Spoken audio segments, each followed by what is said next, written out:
Here's what happened, guys. Running a business, you understand more about who you are and how you show up during the really difficult moments. Whether you decide to do what is right in your gut or to make the choice to do what is easy and convenient in the short term to protect your business reputation. Since starting my first business over 11 years ago, there have been many moments where I made the mistake of choosing what is easy and convenient to protect what I thought what I was doing was protecting my my business reputation in the short term. But every single time I did that over doing what is right, in the long term, it hurt me. It hurt my soul. I had to recover from that. So one way you can protect your soul in business is to make it a habit to do what is right over what is easy and convenient. In the long term, that is undefeated in the long term. Because one of the biggest lies that I was told was to think that this is just it for your life. We got this one life to live. But we have to remind ourselves that we do have an eternal soul. And I was baptized in the Catholic faith, and then I became a tourist for most of my life. I wasn't praying consistently. I wasn't reading my Bible consistently. And then just recently, I've come back to my faith and realized how important it is to remember that we do have an eternal soul and that God is watching us and that we will be judged. And that can put both fear and put a sense of, put a new level of courage to step up in these really difficult moments to do what is right over what is easy and convenient. So welcome back to the show. Let's get into it for today to talk about other ways of how you can protect your soul in business, because there are a lot of challenges out there that we're experiencing as business owners across our over 1,000 industries. And in any system, it can get corrupted and taken advantage of over time.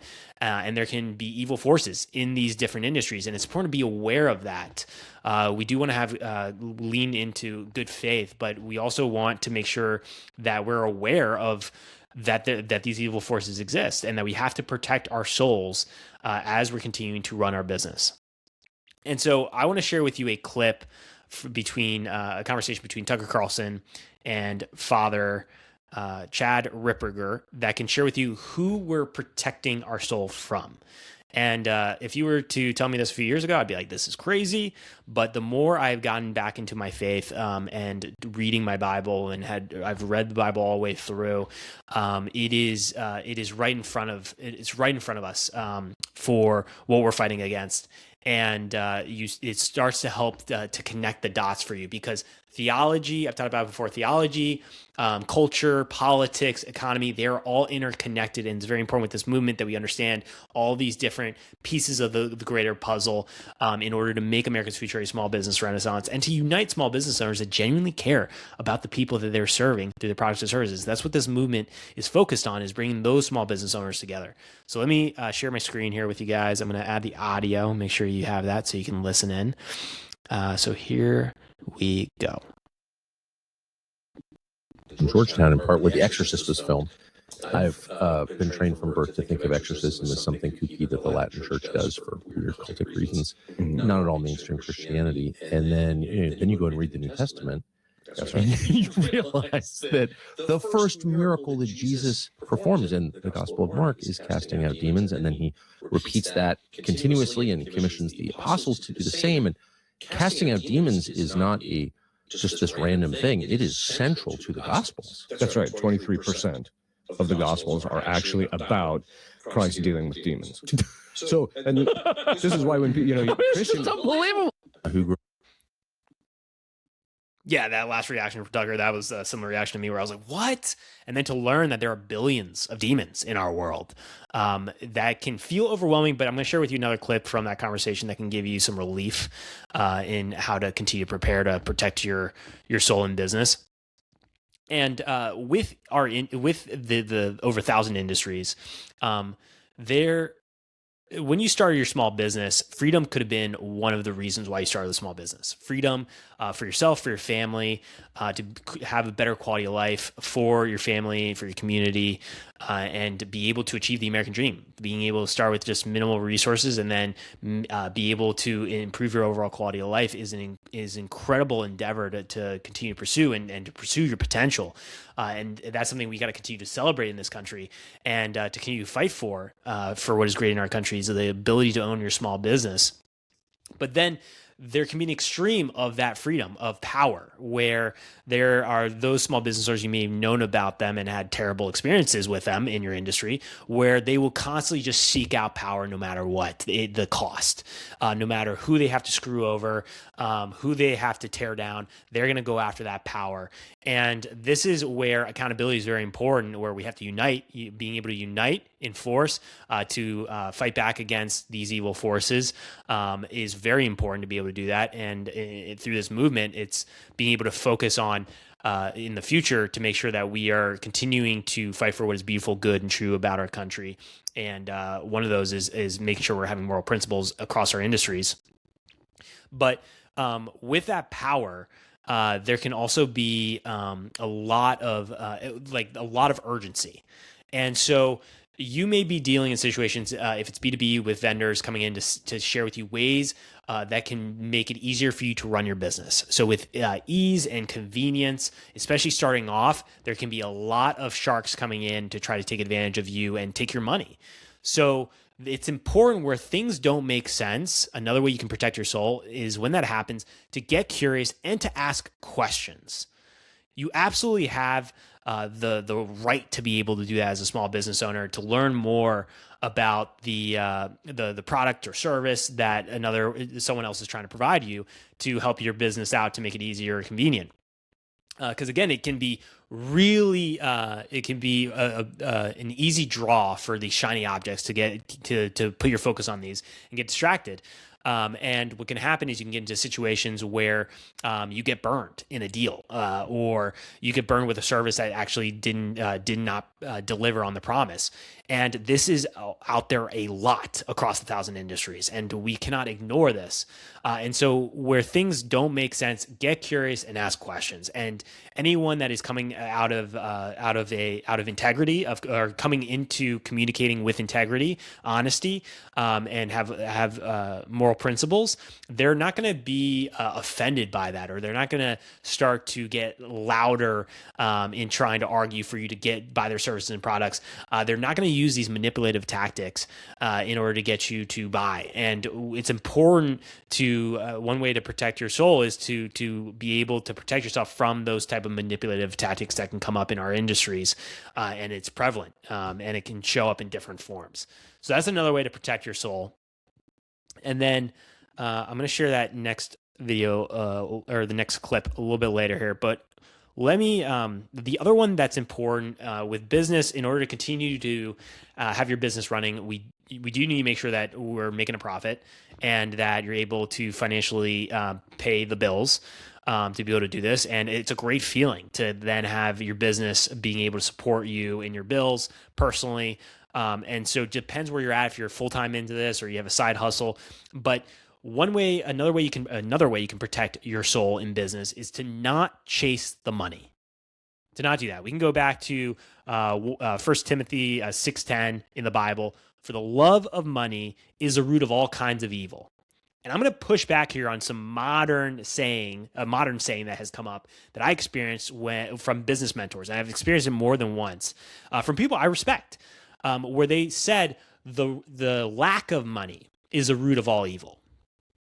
But what happened is that before I got back into my faith in Christianity, and before I connected back to God through prayer consistently, and feeling the Holy Spirit, what was happening is I was putting a lot of my faith then into money and love into money, of like, I want this. It was like this intense desire to want the money.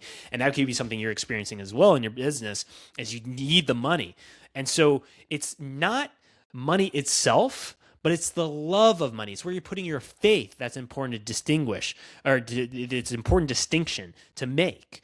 And that goes back to, if you're going to put your love in money, and I've experienced that before, that's where you can then go down this slippery slope of going against your moral values, going at times saying small little lies that can stack up over time, and just saying, oh, we all make mistakes, it's okay. and creating excuses for yourself. And then you can notice that with discipline, and then certain habits can fall off. You're not staying up to date with your different work tasks, and it has a ripple effect over time. And this goes back to the demons that are coming in and can create a lot of chaos in our life and in the lives of people that we care about. So this is important to put your faith more in the skills, put your faith into and to God. That's through what I do with my daily, with praying daily and being able to connect with to my Bible, to the verses. So that is a way to remind myself of what's important here. Because for me, it goes faith, family, country. And then I know by having my faith in and having my priorities set like that, the money will come, and I gotta continue to have faith even during the really tough moments. And we've all experienced those tough moments financially, where it's like, how am I going to make these bills happen? How am I going to pay rent? How am I going to make sure that I pay my cell phone bill, get these payments out to vendors, so make sure I hit payroll. So that is in those moments where faith gets really tested, and where we got to continue to make sure we're focused on the right things, such as providing value, making sure we're providing value to our community, to people that we're serving. And yes, money is an important aspect of continuing to run the business, but that does not have to be where you put your love into for chasing the money. And it's very important, because there's going to be a lot of shiny objects, a lot of people coming in, sharing with you some amazing, if it's amazing opportunities and experiences, but you have to make sure that it's right in your gut to take those actions, and it's not going against your moral values, if the one of which could be honesty. So that's another one. And then when it comes to money, another thing to remember from the Bible for a verse is Proverbs 22:7, where in the Bible states the borrower is slave to the lender. And so it's asking yourself, who you're going to be slave to. And is that someone with bad intentions, another business owner, or is that to the demons, where you're going to give in and you're going to sell your soul?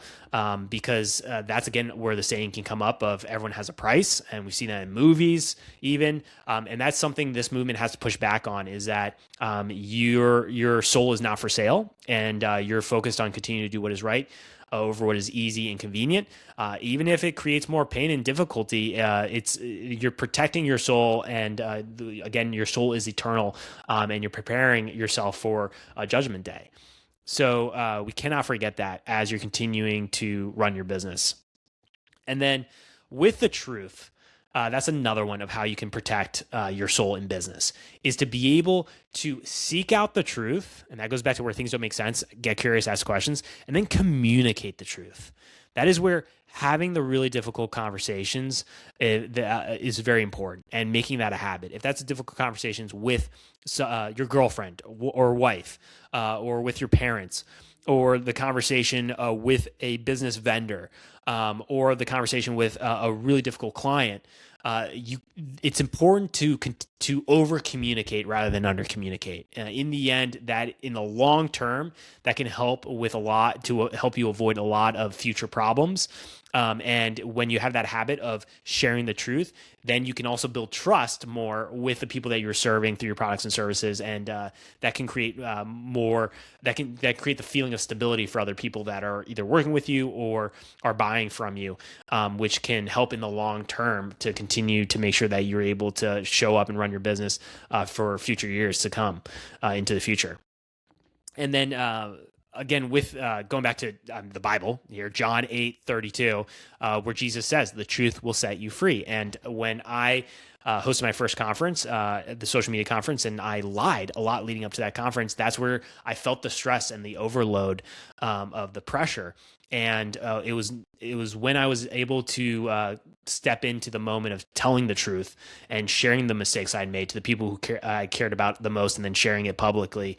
I was able to feel that relief, and then to learn from that mistake and make sure I'm not doing that again moving forward in the future, and make sure that I don't make that an excuse and make that a repeated mistake. And that's very important. And something we have to continue to focus on in our discipline, and celebrate in our country those that are disciplined in doing what is right, again, over what is easy and convenient. So let me share with you this other clip, and it reminds me, going back to the demons, there is the saying. This is where the saying made sense. everyone has their own demons. And I didn't really understand what that meant. I mean, I could get the sense of we all have our vices, that were the temptations, the difficulties, the thoughts. And I didn't realize how that could connect then to these billions of demons that are in our world. And that can also reinforce this point that, because I've said it before, you're not your thoughts. Well, okay, these thoughts may not be mine; they may be from the demon that are projected onto me. So that can also help to help you show up during those really difficult moments to do what is right over what is easy and convenient. So let me share with you this other clip here. Let me get this on the screen.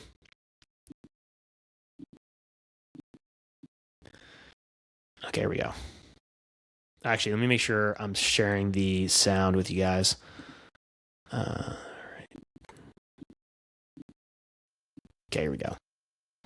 It's part of the body. And that's when it made me realize he has control over everything. When they can manifest, how long they can manifest, the kind of manifestation they can actually do, how they can attack the person that's possessed, how they can attack us, even in our ordinary temptations and things like that. And in other ways, he regulates all of it ultimately. And then you begin to realize, too, over the course of time, it's ultimately for our spiritual benefit. The experience is for our spiritual benefit. Yes. I believe that. And so that's what I learned, was that God is controlling the actions of all these demons. And so then at the end there, that it's for our spiritual benefit. Hearing that for myself, and it may do the same for you, it gave me a sense of relief of like, okay, this is for my benefit. And what is the gift? And this goes back to the saying, there's always a gift in the really hard times. We can't see it in the moment. And that's where that connection, I create that connection in connection with that saying. And when we start to connect these dots and bring these puzzle pieces all together, it makes it a lot easier to understand how this world works. And I've always been fascinated by wanting to know how this world works and understanding all the different components in it. And, across over 1,000 industries here in the U.S. for the economy, there's so many patterns that you can notice. And when you understand those patterns, it becomes, it helps you to navigate this world. And it's something where it does take a lot of time to start to understand those patterns, but just taking a few minutes each day to notice your patterns in your day-to-day life, you can notice areas where you can improve and where we can move forward to create a better future. And that's with this movement. It's wanting to make America's future a small business renaissance. And really making sure with the series, which is a Small Business First series, making sure that small businesses are the priority, because small businesses are the heart of the economy. And I do believe America's future leaders are small business owners. I mean, just this past weekend, it was Easter weekend, and on Easter Sunday, our president posted on Truth Social, he posted about the war in Iran and saying, "Open the effin." He actually said it, but "Open the effin straight." And for him to say that word on Easter Sunday, we have to do better as leaders. We have to in our country, and especially at the highest level. And that's something that we can't stand for. And it's certainly something we don't have to support. And it's important to vocalize that truth out there and to push back and make sure that we are moving towards a future for our country where we do preserve what is great about our country, and that we do come back to our moral principles and that we lead by those. It's important to set the example, and we can do that as small business owners within our own families, our communities, our industries, and our country overall. And that goes back to what I said. I believe America's future leaders are small business owners, and we have to step up and clean up the massive messes that are out there, because there's been a lot of short-term thinking over the generations. And it can be, well, I've said it before, younger people's livelihood and future have been intergenerationally stolen from them. And there are so many different, you can look at so many of these big problems that we're having to deal with, like the national debt being over $39 trillion, or how inflation, this hidden tax, has decreased the purchasing power of the dollar with each generation. And then how Gen Z is the most indebted generation for their age group in the history of the U.S. Change is happening right now, and we need to channel that change into making this future a future where it's a small business renaissance here in order to increase the quality of life of Americans in this country. And we got to unite as small business owners. We have to make that happen because there's a lot of messes out there, and we have to clean up these messes and not just kick it down the road for the next generations. And we got to do this not just for ourselves in this current present moment, but for our future kids, future grandkids. And we got to think long term now moving forward. So if you are a small business owner who wants to connect with other small business owners who care about this country in person, then you can join us for A Future Fest. Is where you can register at afuturefest.com. It's happening in Charleston, South Carolina on January 14th and 15th, 2027. The plan is to have over 300 small business owners across industries and across the country come together. Getting really excited for this event.